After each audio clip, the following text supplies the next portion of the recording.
بسم اللہ الرحمن الرحیم۔ شروع اللہ کا نام لے کر جو بڑا مہربان نہایت رحم والا ہے۔ وہ جو نہایت مہربان ہے اسی نے قرآن کی تعلیم فرمائی، اسی نے انسان کو پیدا کیا، اسی نے اس کو بولنا سکھایا۔ سورج اور چاند ایک حساب مقرر سے چل رہے ہیں اور بوٹیاں اور درخت سجدہ کر رہے ہیں، اور اسی نے آسمان کو بلند کیا اور میزان عدل قائم کر دی کہ اس میزان میں حد سے تجاوز نہ کرو، اور انصاف کے ساتھ ٹھیک تولو اور تول کم مت کرو۔ اور اسی نے خلقت کے لیے زمین بچھائی، اس میں میوے اور کھجور کے درخت ہیں جن کے خوشوں پر غلاف ہوتے ہیں، اور اناج جس کے ساتھ بھس ہوتا ہے، اور خوشبودار پھول۔ تو اے گروہ جن و انس، تم اپنے پروردگار کی کون کون سی نعمت کو جھٹلاؤ گے؟ اسی نے انسان کو ٹھیکرے کی طرح کھنکھناتی مٹی سے بنایا اور جنات کو آگ کے شعلے سے پیدا کیا۔ تو تم اپنے پروردگار کی کون کون سی نعمت کو جھٹلاؤ گے؟ وہی دونوں مشرقوں اور دونوں مغربوں کا مالک ہے، تو تم اپنے پروردگار کی کون کون سی نعمت کو جھٹلاؤ گے؟ اسی نے دو دریا رواں کیے جو آپس میں ملتے ہیں، مگر دونوں میں ایک آڑ ہے کہ اس سے تجاوز نہیں کر سکتے۔ تو تم اپنے پروردگار کی کون کون سی نعمت کو جھٹلاؤ گے؟ ان دونوں دریاؤں سے موتی اور مونگے نکلتے ہیں، تو تم اپنے پروردگار کی کون کون سی نعمت کو جھٹلاؤ گے؟ اور جہاز بھی اسی کے ہیں جو سمندر میں پہاڑوں کی طرح اونچے کھڑے ہوتے ہیں، تو تم اپنے پروردگار کی کون کون سی نعمت کو جھٹلاؤ گے؟ جو مخلوق زمین پر ہے سب کو فنا ہونا ہے، اور تمہارے پروردگار ہی کی ذات جو صاحب جلال و کرم ہے باقی رہے گی۔ تو تم اپنے پروردگار کی کون کون سی نعمت کو جھٹلاؤ گے؟ آسمان اور زمین میں جتنے لوگ ہیں سب اسی سے مانگتے ہیں، وہ ہر روز کسی نہ کسی کام میں ہوتا ہے۔ تو تم اپنے پروردگار کی کون کون سی نعمت کو جھٹلاؤ گے؟ اے دونوں جماعتوں، ہم ان قریب تمہاری طرف متوجہ ہوتے ہیں، تو تم اپنے پروردگار کی کون کون سی نعمت کو جھٹلاؤ گے؟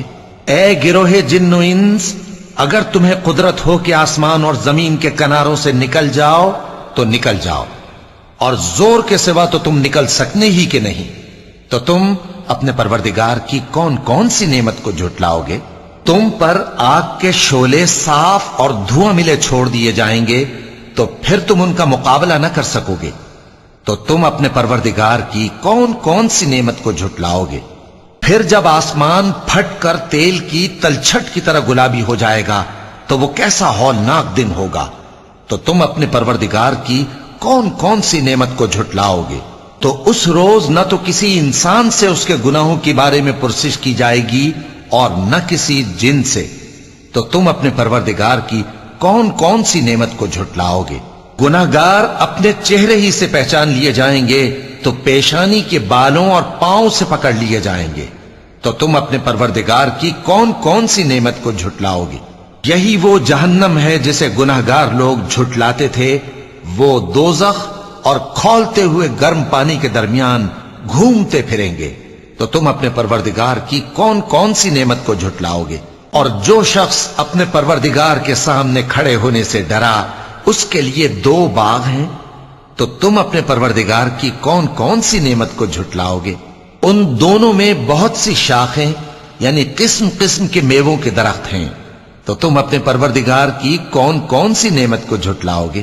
ان میں دو چشمے بہ رہے ہیں۔ تو تم اپنے پروردگار کی کون کون سی نعمت کو جھٹلاؤ گے؟ ان میں سب میوے دو دو قسم کے ہیں۔ تو تم اپنے پروردگار کی کون کون سی نعمت کو جھٹلاؤ گے؟ اہل جنت ایسے بچھونوں پر جن کے استر اطلس کے ہیں تکیہ لگائے ہوئے ہوں گے، اور دونوں باغوں کے میوے قریب جھک رہے ہیں۔ تو تم اپنے پروردگار کی کون کون سی نعمت کو جھٹلاؤ گے؟ ان میں نیچی نگاہ والی عورتیں ہیں جن کو اہل جنت سے پہلے نہ کسی انسان نے ہاتھ لگایا اور نہ کسی جن نے۔ تو تم اپنے پروردگار کی کون کون سی نعمت کو جھٹلاؤ گے؟ گویا وہ یاقوت اور مرجان ہیں۔ تو تم اپنے پروردگار کی کون کون سی نعمت کو جھٹلاؤ گے؟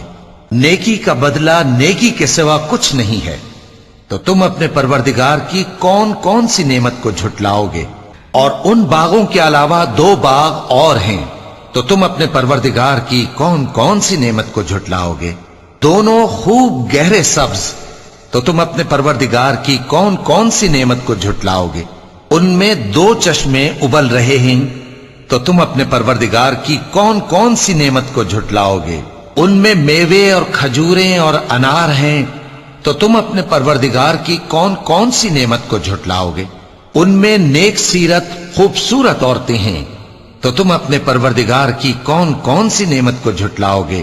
وہ حوریں ہیں جو خیموں میں محفوظ ہیں، تو تم اپنے پروردگار کی کون کون سی نعمت کو جھٹلاؤ گے؟ ان کو اہل جنت سے پہلے نہ کسی انسان نے ہاتھ لگایا اور نہ کسی جن نے، تو تم اپنے پروردگار کی کون کون سی نعمت کو جھٹلاؤ گے؟ سبز قالینوں اور نفیس مسندوں پر تکیے لگائے بیٹھے ہوں گے، تو تم اپنے پروردگار کی کون کون سی نعمت کو جھٹلاؤ گے؟ اے نبی صلی اللہ علیہ وآلہ وسلم، تمہارا پروردگار جو صاحب جلال و کرم ہے، اس کا نام بڑا بابرکت ہے۔ صدق اللہ العظیم۔